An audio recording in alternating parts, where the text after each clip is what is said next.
you seem to imply, or you're stressing the sports fishing fish, for lack of a better word, versus no mention of commercial fish. Well, commercial fish I did mention in terms of the larger fish. Okay. So such as swordfish, shark, tilefish, all these larger predatory fish should be avoided for the most part. Every once in a while one eats them and that's fine, but if there's a more regular diet, this could be pose harm, whether it's as a meal or whether it's a sushi. All of these contexts could pose a risk in that regard. So it's not only the sports fishery. Sorry if I implicated that. Sorry, there's this one here. By sports fish, do you mean freshwater mostly? Freshwater mostly, exactly. Although, of course, if you do sports fishery and you catch a marlin, which would be fitting into that category, then that's sports fishery with a large fish that's predatory. That has adverse effects in terms of concentrations of these compounds. And where do salmon fit in? Because they're both fresh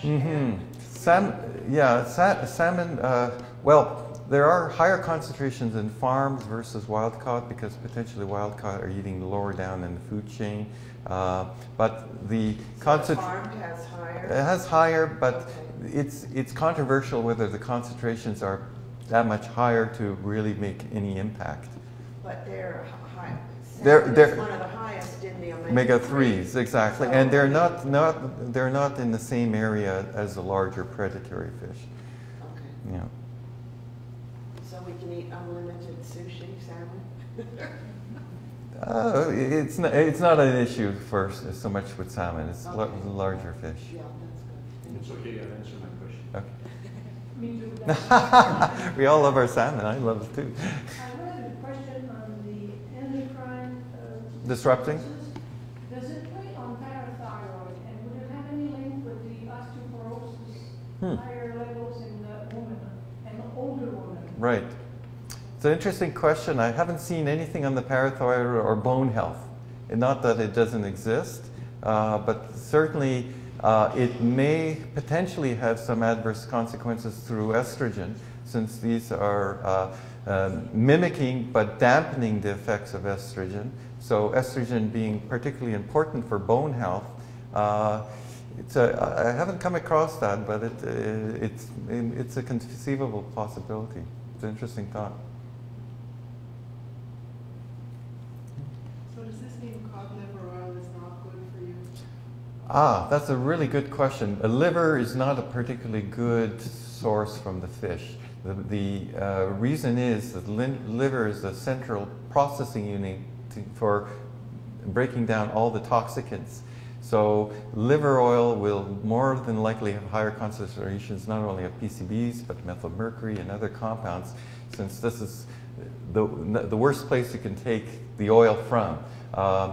Most pills actually take it from the body of the fish as opposed to the internal organs where they bioconcentrate.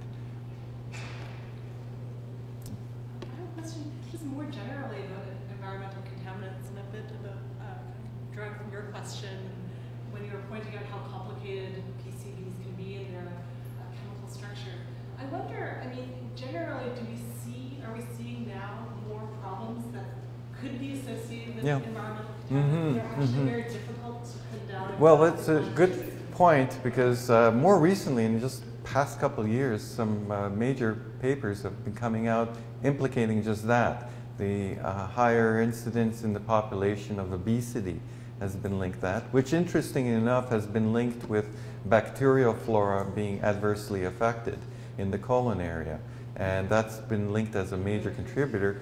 No one, we're going to look at it, but no one has actually looked at whether these toxicants may be actually affecting bacterial flora and why they are being linked. So they are being linked with due to these correlations. That doesn't necessarily, they're causative, but these correlations between neurodegenerative disorders such as Parkinson's, diabetes, hypercholesteremia, and being linked with these environmental contaminants being present within the bodies. So that's actually a very good point, that surprisingly, that's starting to be, link is starting to occur there. Because of the fact that, maybe not so surprisingly, they do disrupt all these endocrine receptor pathways, which in turn regulate blood lipid, blood fat levels, blood cholesterol, blood glucose. All of this is closely regulated to a homeostasis, a proper balance hormonally. So if there are these compounds that are, they're called, in fact, as a class of toxicants, endocrine disruptors. Endocrine meaning endocrine being hormone secreting system, disrupting that system. So in a sense, this relationship is biologically plausible and has been pointed out, including all the way to reproduction, where there are recent evidence saying that women who were exposed, potentially the eggs are not as fertile when they're exposed to these toxicants. So there's still more work to be done to make this link stronger, but there is this correlations that are being linked. I have read a lot about obesity and the epidemic of that, and it seems to me that a lot of that has to do with fatty foods. McDonald's, everything is fried, high-fat beef, high-fat chicken. Well, and it's, you know, you're saying it's in the fat. I right. mean, to what extent is well, obesity in all that food? Yeah, it's still hard to say in that the context, because it's a more complicated than just fat. And the reason I say that is back in 1990, Health Canada made this general suggestion that the food supply of Canadians be lowered as a percentage of fat. It was closer to 35, even up to close to 38% of calories as fat, and they wanted to make sure that Canadians reached to 30% of fat as calories back in 1990. And the food manufacturers is in step, produced a lot more lower fat products, leaner meats, lower fat dairy products. Unfortunately, since then, it's been actually an epidemic. So the fat content in the Canadian diet has gone down from over 35%, 36, 37% to 30% of calories presently. And yet the opposite has happened, because it's more than just fat. You mean people are obese? Far more obese. It's an epidemic. But when you go to this exhibit next door, in this I don't know the exhibit next door. It shows the different populations. And oh yes, it's worldwide. I mean, I'm from yeah, I know, worldwide. United States and currently living in the fattest state in the Union, West Virginia, Mississippi area. You know, they're terrible. But it's not just fat; it's also sugar, simple sugar, sugar and fat, and calories, and there's this condition worldwide which is called nutritional transition. And it's a perfect storm, because it's with women not having optimal pregnancies in terms of nutrition, having a poor diet in which the fetuses have been accommodated to what they think would be a starvation period. And the way your liver, your pancreas releasing insulin, and your liver metabolizing fats is almost geared for a low caloric context. And what happens is that in developing countries is there's a huge infusion of calories in terms of there's more available funds as well to purchase food, but also in calories in terms of oils and sugars. And so you have this perfect storm, because the fetuses, when they are exposed to this high dietary fat context, all of a sudden start to be at much higher risk for developing diabetes and metabolic disorders of various types. And in fact, the leading country in terms of diabetes, and you would guess, it's India. India has more diabetics than any other country in the world, which has been linked potentially to this kind of effect. So you cannot say it's only fat, because in fact in the Canadian context it's going the opposite directions. Yeah. What has happened, in fact, is there's been a shift.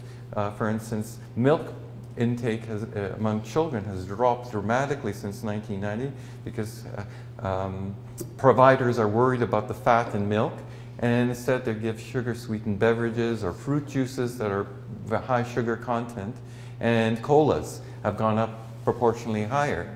And also there's activity, which is an important factor as well. Yep. Are you aware of any study that have been done on the effect of microwaving fats? Because it's a new type of transformed food, and all this business of reducing fats, but I mean, it still accumulates. Well, the only issue of This whole business of cooking by implosion, okay? And what is the effect on a fat cell? Yeah, I know a lot about food processing because I look at processing of foods to actually improve nutritional value of foods and produce food products that are enhanced in their nutritional value. Microwaving is not much of an issue because it basically circulates the water molecule very quickly, rotating and generating heat, except in the context, again, of endocrine disruptors. There's a number of plastics that will leach out some bisphenol A and other compounds that will leach into the food. So great care has to be taken that glass or a container that is microwave safe is used, because there can be significant leaching from places like those plastics, which are endocrine disruptors. This is one of the ones that Health Canada has a lot of focus on in terms of studies. But again, in the proper context, to be honest with you, PCBs are still a major problem because it's been 50 years of use versus these concentrations. Even though they're an issue, they're still not in the food supply or in the environment because they haven't been around for a long time, and are being actually eliminated now from containers. So there's a much faster response of industry to get these things out as well from products. One of your slides did say that if you bake, broil, microwave, or poach, you reduce the... Because of the loss of the fat where it's contained into the surrounding fluid, and then it doesn't allow... If you pour that out. If you pour that out, exactly. Goubelette, I guess, as fish soup, maybe not. But, yeah. When I was a child, we all had cod liver oil every day. I don't know why. It was for... I took it too. Yeah, I remember. Is there any effect from having that? Well, I mean, that would be that would be the risk. There is indications that PCBs, methyl mercury, these concentrations are clearly higher. There's also high cholesterol in the cod liver oil. One area that we look at is the cholesterol gets oxidized, worsened because it's exposed to air, and that's actually worsens the product. What was the point of giving people cod liver oil? Vitamin D. Against goiter? No, rickets. It was for rickets, although there was a benefit because it was high in these omega-3 fatty acids, which the studies are very interesting when they've looked at women avoiding fish completely during pregnancy and those who ate fish that were or eating lots of fish, and in fact it depended on the type of fish. So if women ate fish that were of the smaller variety and safer to eat, but the offspring tended to do better in developmental milestones. Women versus women who were avoiding fish altogether. However, women who ate a lot of the larger fish, like marlin and so on, those children did worse than women who avoided all fish. So there is an optimal intake of these compounds that if you avoid fish altogether, then there may be a risk as well. What about canned tuna? I mean, I know that's high in mercury. The albacore canned tuna could have relatively higher levels. Not so much PCBs, methyl mercury are more of an issue. But the other kind of tuna depends on the type of tuna. You have a question? Can I ask a question that's kind of off topic? Sure. You know a lot about nutrition. I can't seem to find like a straight up answer about eggs. Like I eat a lot of eggs. I know that it can be cholesterol Right. cholesterol, the Mhm, problem mhm. that maybe is good. Well, it really depends on the person in some ways and the amount of fat you're eating or the type of fat you're eating in the diet. So if you are genetically susceptible to having higher blood cholesterol, there's then something called familial hypercholesterolemia, and you would know it because there's a high risk of heart attacks then. Then it's better to avoid cholesterol sources. But generally eating 4 to 5 eggs per week is not going to make a major impact. It's where the major impact is not dietary cholesterol, it's the saturated fats, particularly the fats that are the so-called trans fats that you find in certain processed foods in higher concentrations. The label will tell you if there's any trans fat now, and so you can avoid it that way. But those will raise cholesterol far more than dietary cholesterol in general. And the cholesterol you see in shrimp, for example, that people thought that they would avoid, is not readily absorbable.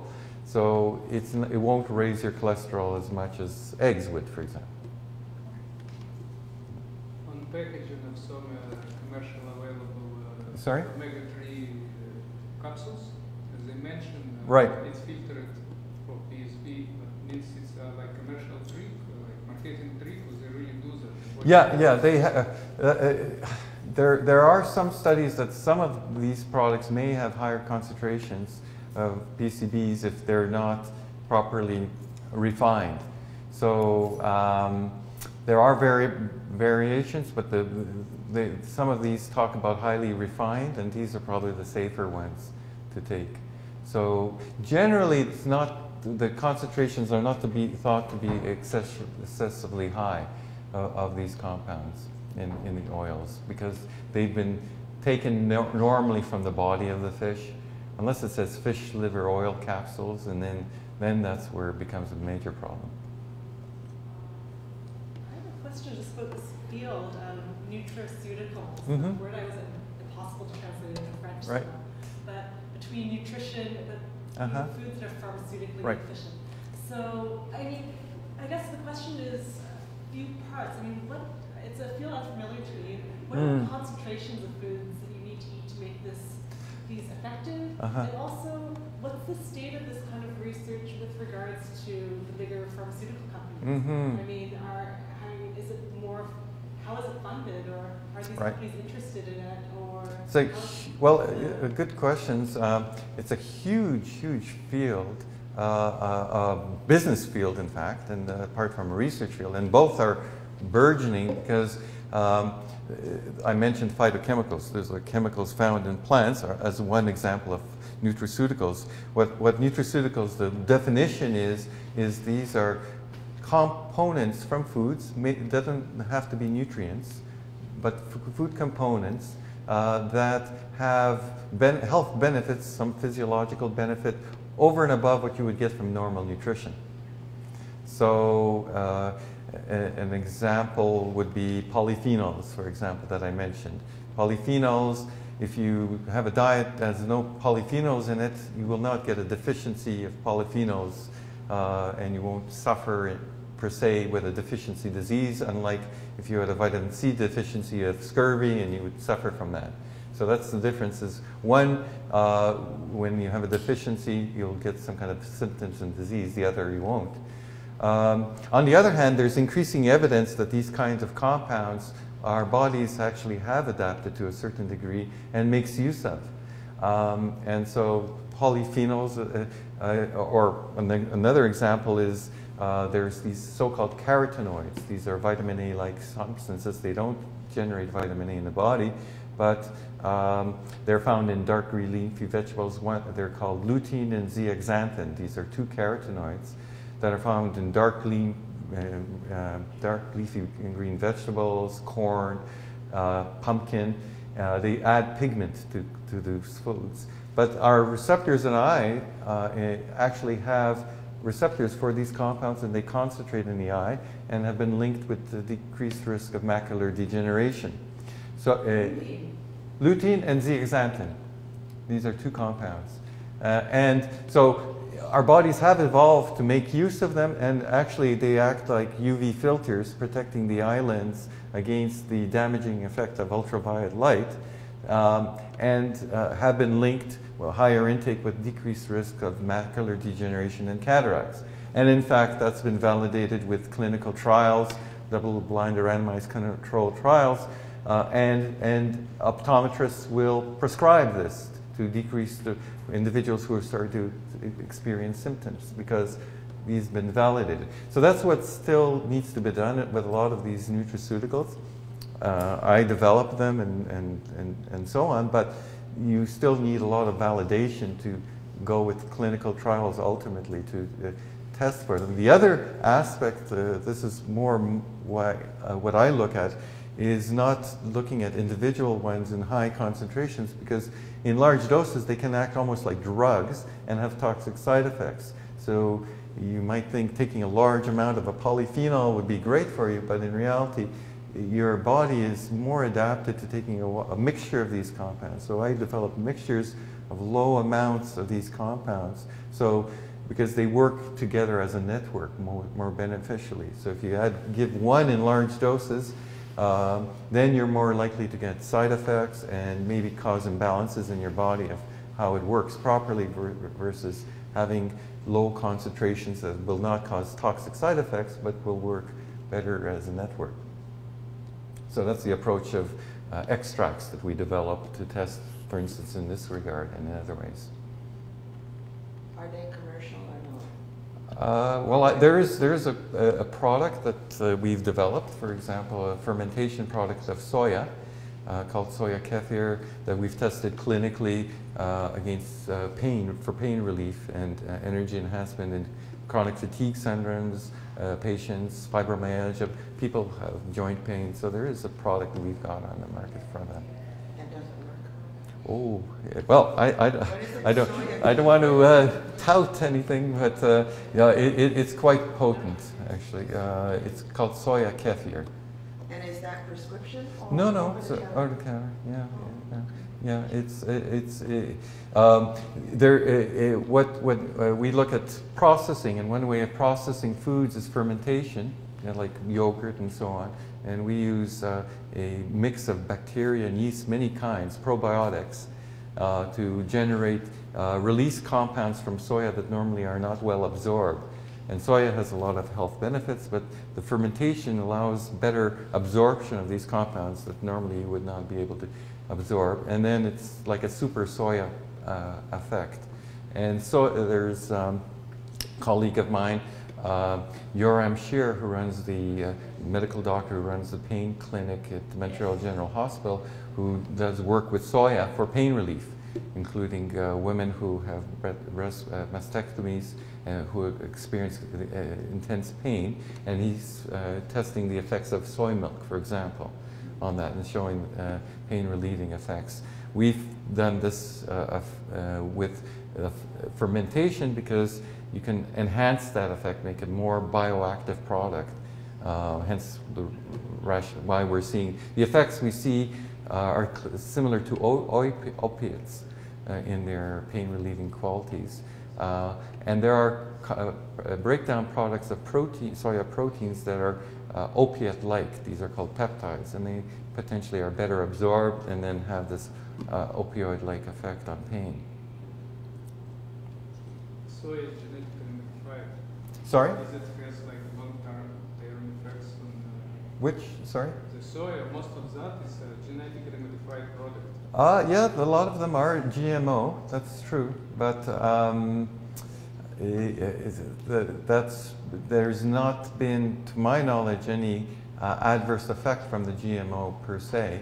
GMO has got a really bad name, but potentially it has some great benefits. Like there's this rice product that is countries are avoiding using called golden rice, which right now 500,000 children or 1 million children per year go blind due to lack of vitamin A, and hundreds of thousands are dying due to diarrhea simply due to a vitamin A deficiency. And it's hard to introduce vitamin A because the staple for 70% of the world is rice in terms of the main energy source, but it's vitamin A deficient. And so this idea of GMO rice has been introduced and has been circulating for decades in terms of, because it's basically taking a gene that is from daffodils, introducing into the rice, so it could produce a compound called beta-carotene, a carotenoid that your body transforms to make vitamin A.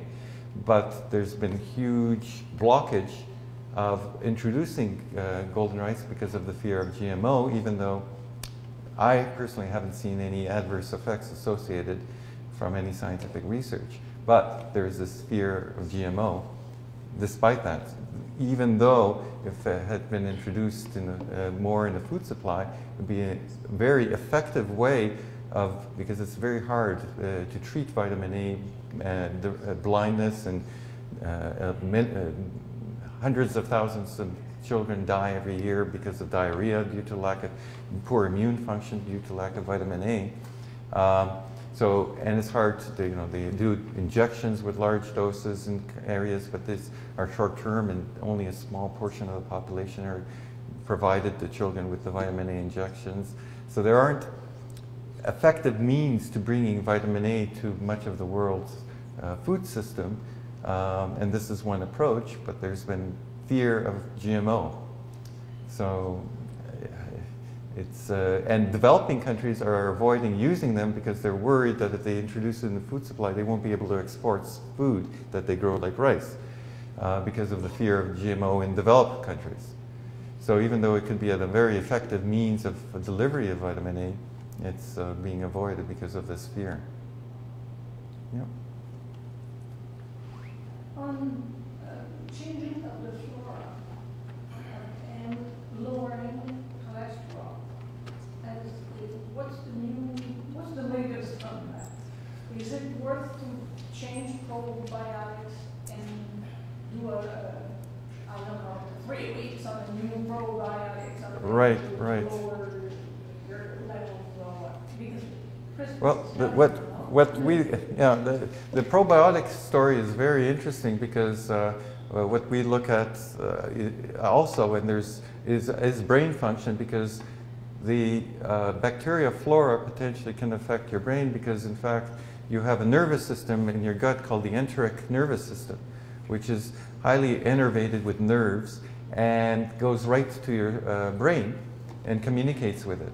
And so that's why many individuals who have chronic bowel problems, irritable bowel syndrome, for example, have associated with that condition some emotional or mental disturbances many times due to the fact that there's this relationship.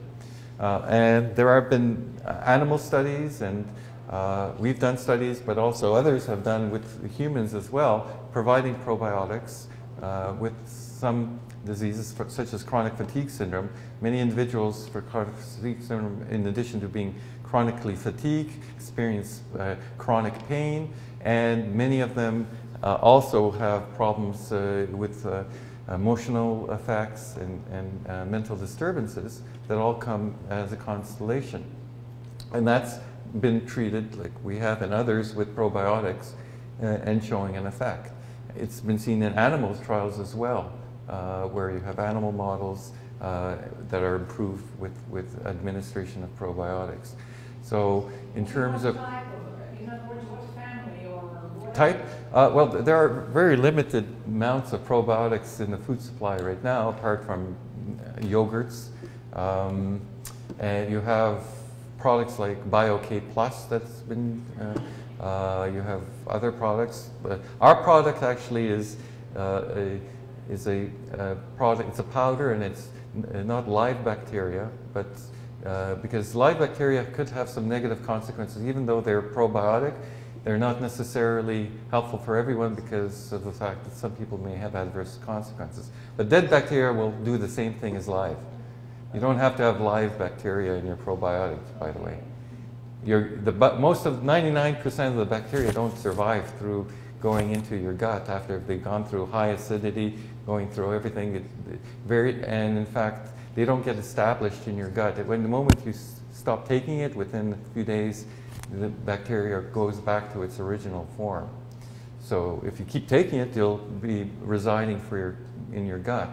But most of the effects are actually the substances released from the dead bacteria through the gut that stimulates your immune system and has the effect on your whole body in that way.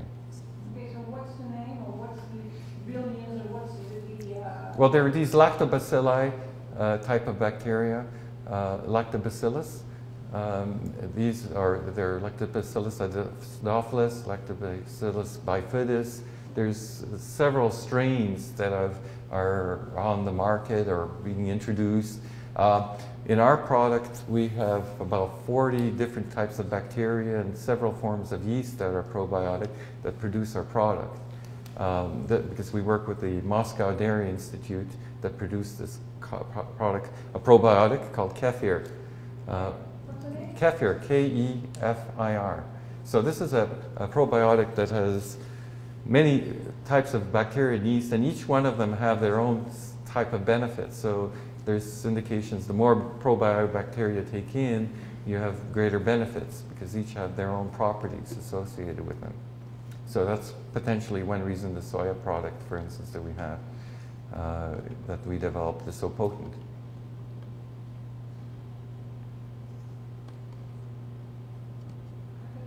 What do you eat? What do I eat? I eat everything. Well, basically, I make sure I have whole grains. Whole grains are underestimated in terms of their health benefits, and apart from their fiber, they have actually lots of polyphenols. And if you're interested in weight reduction, the best component in diet that is associated with lower body weight is whole grains. They're the nutritionally related best with lower body weight are higher amounts of whole grains because they have a satiety effect, but they may have some effects on metabolism as well. So I try to eat lots of fruits and vegetables because there's a dose response between fruits and vegetables. Higher intakes of fruits and vegetables is associated with lower incidence of many of the chronic diseases. That's the best relationship between chronic diseases and diet is fruits and vegetables. Serving 8 to 10, 15 servings, the more you take of fruits and vegetables, the better. Legumes are excellent as well, and I make sure I have great meals that are great tasting. Lots of color and great, I'm a gourmet cook, so I love to cook, but also it's very important to make sure the food is appealing and has a lot of variety in color.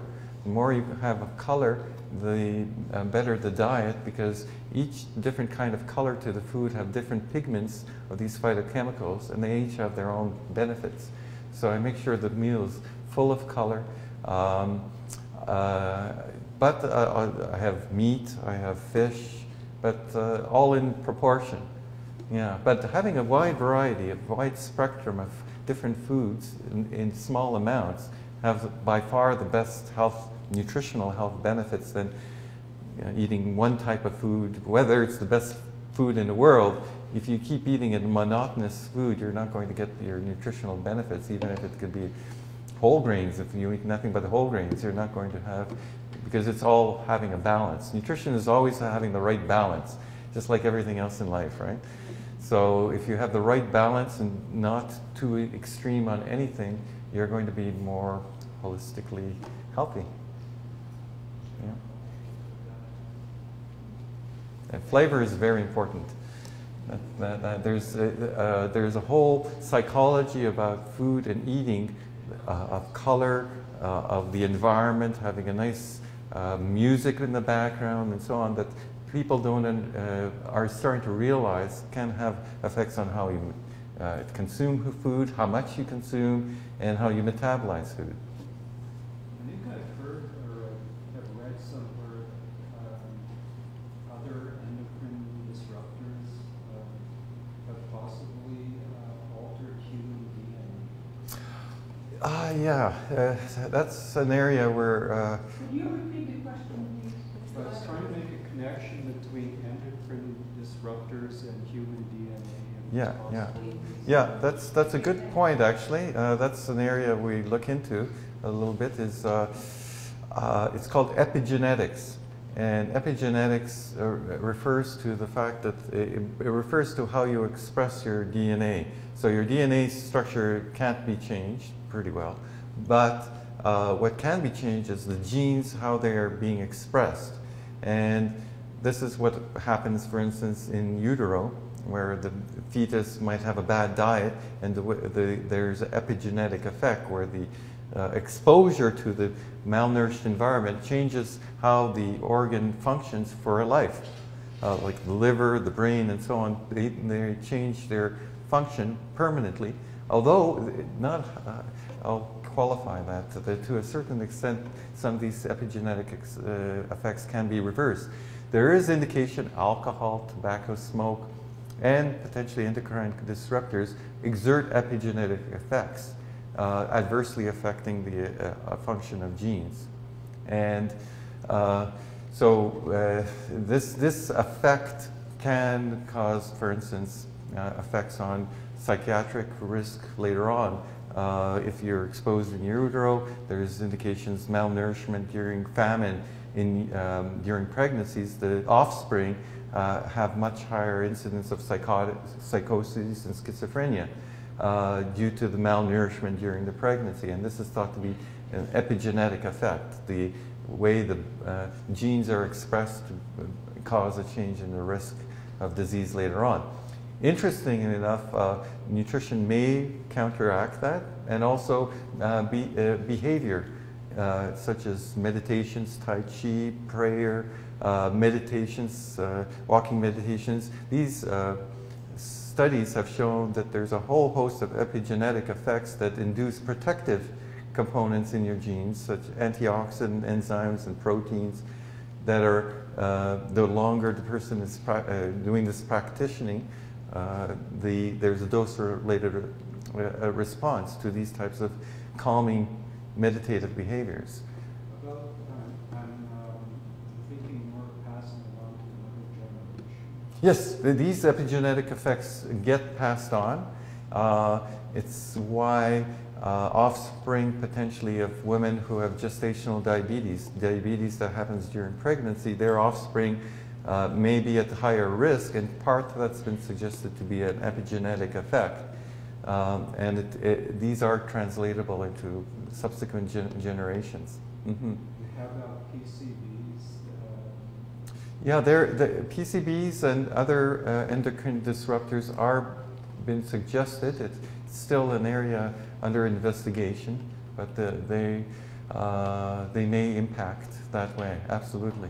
A number of toxicants have been implicated this way. Cigarette smoke, alcohol, all have been indicated as well from exposure during pregnancy.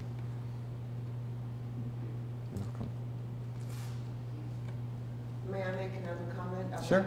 Regarding her question about eggs. Uh-huh. I used to raise chickens and sell my eggs at the farmer's market in California. Oh. And I had rare breeds, but they were all cage-free. Mm-hmm. Ran around. I only fed them fruits, vegetables, whole grains, and oyster shells. Mm-hmm.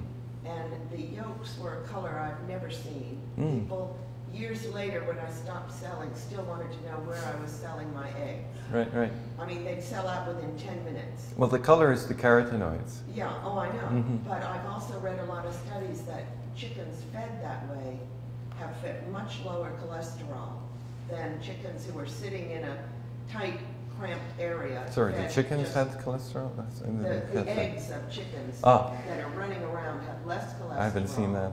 Oh yeah, there are Mm-hmm. studies like that. I haven't seen that. Maybe.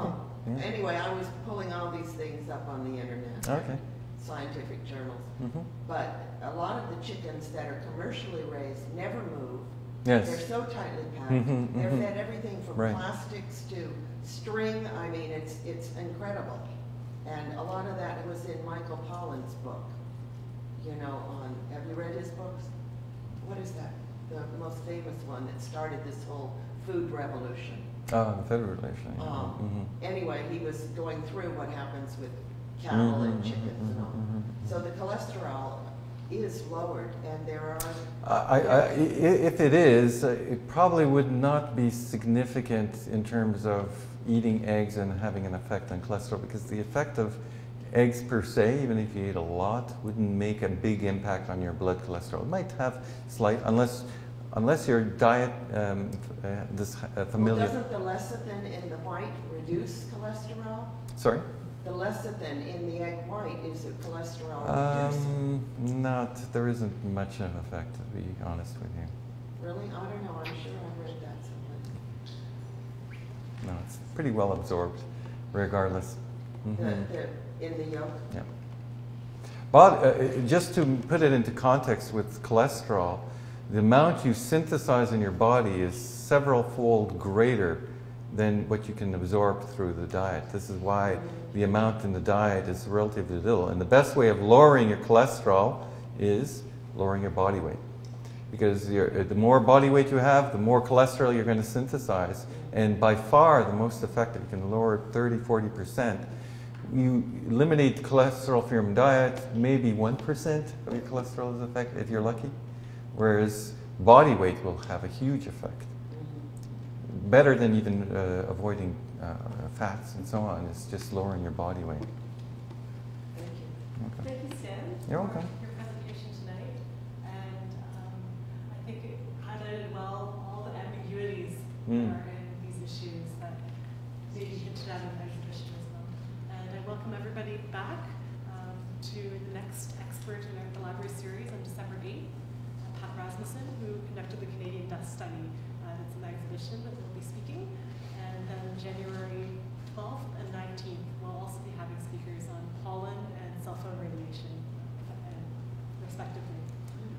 And you're also welcome to come back to consult the wonderful CCA library, most of which is hidden underground, but any of its treasures can be brought up for your consultation here.